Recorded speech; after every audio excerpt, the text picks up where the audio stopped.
नमस्कार, मी मेघना माझ्या नवीन व्हिडिओमध्ये तुम्हा सर्वांचं खूप खूप स्वागत करते. तर आज आपण बनवणार आहोत खूप पौष्टिक आणि पारंपरिक अशी गव्हाची खीर. ही खीर खायला खूप चवदार आणि पौष्टिक असते. तर चला आपण रेसिपीकडे वळूया. मी इथे ना आपले साधे गहू असतात ते घेतलेले आहेत. इथे तुम्ही खपली गहू सुद्धा वापरू शकतात आणि सुद्धा खूप छान होते.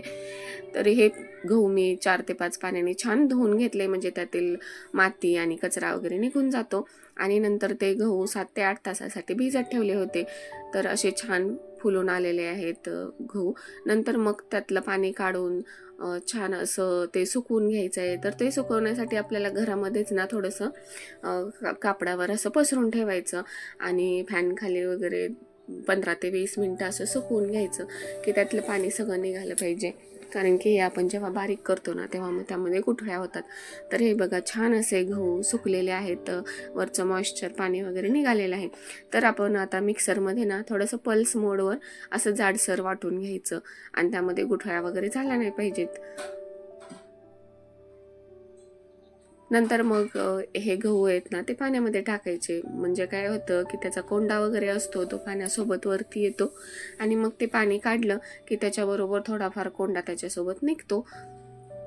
नंतर आपण त्यामध्ये ना असे ओला किंवा सुकं कोणतेही खोबरं घेऊ शकता. असे मोठे मोठे काप करायचे. ते काप खूप छान लागतात खाताना. आता आपण ते शिजवून घ्यायचं आहे. तर त्यासाठी मी इथे कुकरमध्ये 2 चमचे तूप टाकलेलं आहे आणि त्यामध्ये खोबरं परतून घ्यायचं आणि नंतर हे जे आपण बारीक केलेलं आहे गव्हाचं ना ते पण छान परतून घ्यायचं आणि नंतर 2 ग्लास पाणी ओतून छान असं शिजवायला ठेवायचं. तरी ते गहू बारीक केल्यामुळे ना जास्त शिट्ट्या करायची गरज नाही, म्हणून मी इथे ना 3च शिट्ट्या करून घेणार आहे.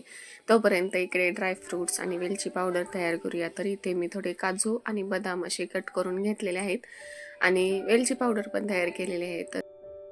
तर इथे आपण गूळ वापरणार आहोत. तर मी इथे सेंद्रिय काळा गूळ असतो तो घेतलेला आहे आणि तो असा कट करून घ्यायचा, म्हणजे त्यामध्ये लगेच मिक्स होऊन जातो.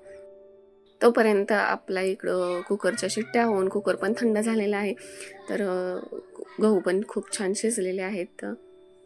आता इथे आपण गूळ वगैरे मिक्स करून घेणार आहोत. तर त्यासाठी मी इथे कढईमध्ये 1 ते 2 चमचा असं तूप टाकायचं आणि त्यामध्ये हे ड्रायफ्रूट्स आहेत ते छान ब्राऊन कलर येईपर्यंत भाजून घ्यायचे.